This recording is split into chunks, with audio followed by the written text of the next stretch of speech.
Tiene la palabra el diputado Nicolás Mayoraz. Gracias, señor presidente.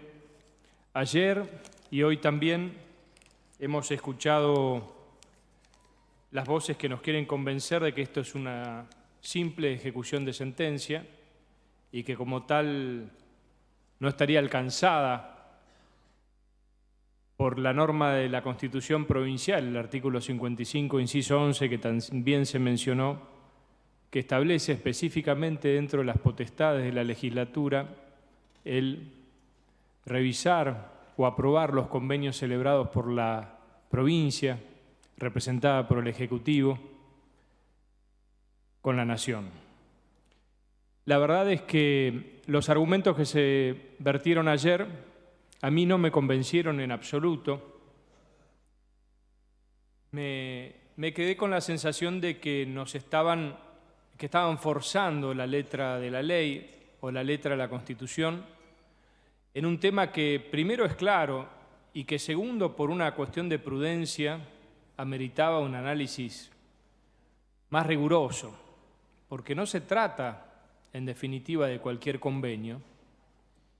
Como dijeron recién, el importe reconocido en esta sentencia es la sexta parte del presupuesto provincial. Entonces, considerar que esto es una simple ejecución de sentencia, y me cuesta creerlo, ya por la magnitud, ya por la historia y el recorrido de este juicio. A mí me ha tocado participar de acuerdos con la provincia de Santa Fe, del lado del acreedor, y también en la profesión o en la actividad uno ha conocido, más bien en la parte académica, la diferencia que hay entre una sentencia, el cumplimiento de una sentencia y lo que es un convenio o un acuerdo entre dos estados, un estado nacional y un estado subnacional. Y hoy, que recién hoy pude ver el convenio, la verdad que me convenzo cada vez más de lo que decíamos ayer. En primer lugar, porque realmente este es un acuerdo libre de las partes. No es cierto que estén cumpliendo una sentencia. La sentencia, en todo caso, en este contrato, en este convenio, se convierte en la causa fuente. Pero es la causa fuente de un convenio en el cual las partes libremente deciden el modo en el que se va a satisfacer una creencia. En ese punto no creo que esto sea una simple ejecución de sentencia. En una ejecución de sentencia, señores, hay un monto, una tasa de interés, se practica planilla y se establece la forma y la fecha del pago. Y aquí no estamos haciendo esto. En una ejecución de sentencia, si esto fuera realmente así, no faltaría una cláusula básica, esencial. Si a usted, acá no hace falta ser abogado, piénselo usted como un simple ciudadano. Si a usted alguien le debe dinero y llega a un acuerdo con el deudor para que el deudor le pague, ¿no va a poner una cláusula de qué ocurre en caso de incumplimiento en el pago? Si fuera una ejecución de sentencia, tendría que haber una cláusula que dispusiera cómo se procede en caso de incumplimiento. Aquí tenemos el artículo 7, donde el Estado Nacional se libera con la entrega de los bonos. En definitiva, en este acuerdo, de acreedores nos convertimos en bonistas. La provincia de Santa Fe elige libremente ser bonista. Y yo dejo de lado las consideraciones políticas de que todo el mundo sabía que esto iba a terminar siendo bonos, lo que sea.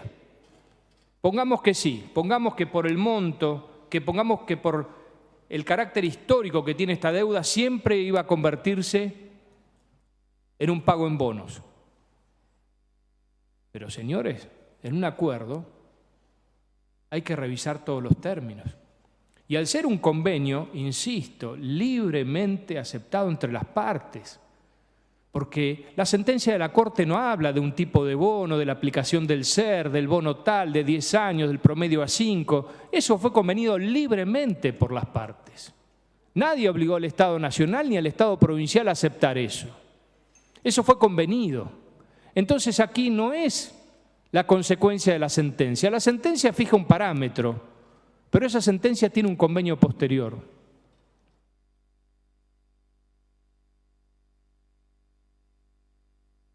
En cuanto a lo que dicen que será la Corte la que revise, como si de esa manera va a legitimar esta postura, la Corte no va a revisarlo si nadie se lo plantea. La Corte no va a revisar la Constitución santafesina para ver si esto estuvo bien o mal firmado. No lo va a hacer si ninguna de las partes se lo plantea. Entonces no se trata aquí de esperar a ver si la Corte homologa o no lo homologa. La Corte lo va a homologar, porque la Corte solamente se va a limitar a revisar los límites de la sentencia. Y si los bonos que se entregan se condicen con el monto de la deuda reconocida en la planilla. Y nada más que eso. Después deja librado a las partes. Y si una de las partes toma una decisión extralimitándose en su mandato, como es el caso de la provincia de Santa Fe, bueno, será, como ocurre en todos estos casos, un problema del mandato y de la relación entre mandante y mandatario, es decir, entre la provincia de Santa Fe y la responsabilidad del gobernador por haber suscrito un acuerdo sin haberlo pasado por la legislatura. Las consideraciones políticas, de mi parte, como lo dije ayer, yo realmente esperaba que esto pasara por la legislatura por varios motivos. Primero, por honrar la Constitución. Creo que vivimos tiempos donde más que nunca hay que defenderla, porque el modo de defenderla es el mejor modo de plantear la necesidad de su reforma, porque justamente observando la Constitución es donde nos damos cuenta de lo que le falta, de lo que padece. Entonces, que tomemos tan a la ligera el texto constitucional para acomodarlo a no sé qué interés. Yo no evalúo las especulaciones políticas que puede haber detrás de esto, pero sí creo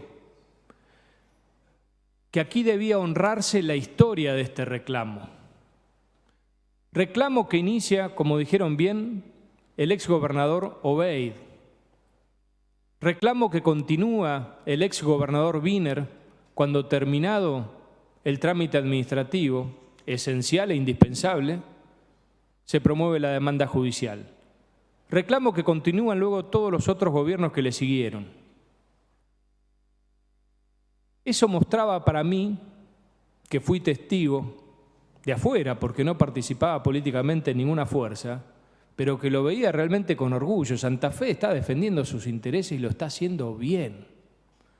Porque había que jugarse en la época de Obeid a hacer ese reclamo contra alguien del mismo signo político. Y había que hacerlo también como gobernador, después meter la demanda en la Corte Nacional, sabiendo lo que podíamos sufrir. Y si llegamos a este punto donde obtuvimos una sentencia que es mérito de todos los que intervinieron, pues hay que honrar ese mérito y hay que darle el cauce adecuado.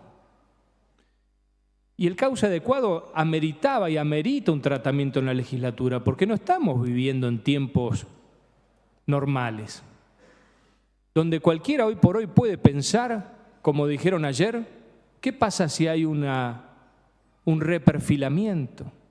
¿Qué pasa si hay algún problema económico? Cosa que no es extraño de pensar. El ministro que firmó se fue a los 3 días. Yo también considero que hay que defender a la provincia de Santa Fe. Yo también considero que había que haberla defendido cuando se impusieron más retenciones al campo, a la harina y al aceite, cuando se suspendieron las exportaciones de carne, perjudicando a los frigoríficos santafesinos, cuando no se defendió adecuadamente la producción de biodiesel en nuestra provincia de Santa Fe. Y acá creo que tenemos que defendernos y tenemos que defender realmente los intereses santafesinos. No podemos convertirnos livianamente en bonistas cuando somos acreedores. El estatus jurídico es completamente distinto. Al aceptar esto, quedamos en pie de igualdad con cualquier inversor o especulador financiero que compra bonos en el mercado. Estamos transformando la naturaleza de nuestra deuda, de nuestro crédito. Y eso ameritaba una discusión en la legislatura. ya sea para rechazarlo, sea para aprobarlo, pero necesitaba del concierto y el apoyo de todas las fuerzas políticas. Porque el paso al que le toca ejecutar la sentencia es coyuntural, le toca al Ejecutivo, pero el gobierno provincial está representado por 3 poderes y acá claramente había 2 poderes que tenían que intervenir. Lamento que el gobernador no lo haya entendido así. Lamento que lleguemos a esta situación donde a lo mejor se podría haber celebrado el acuerdo, no sin el temor de posibles modificaciones posteriores. Pero creo sinceramente que al leer esto y al leer ese acuerdo complementario, otro tema que me hace muchísimo ruido, si algo es complementario de otro, ¿cómo puede ser que uno tenga que pasar por la legislatura y el otro no? ¿Para qué ponen la palabra complementario si no tiene nada que ver uno con el otro, no? Es lo que se llama en derecho el paralelismo de las formas. Si lo que complementa tiene un camino, lo que le da causa también. No pueden ser caminos distintos. Nada más, señor presidente. Muchas gracias.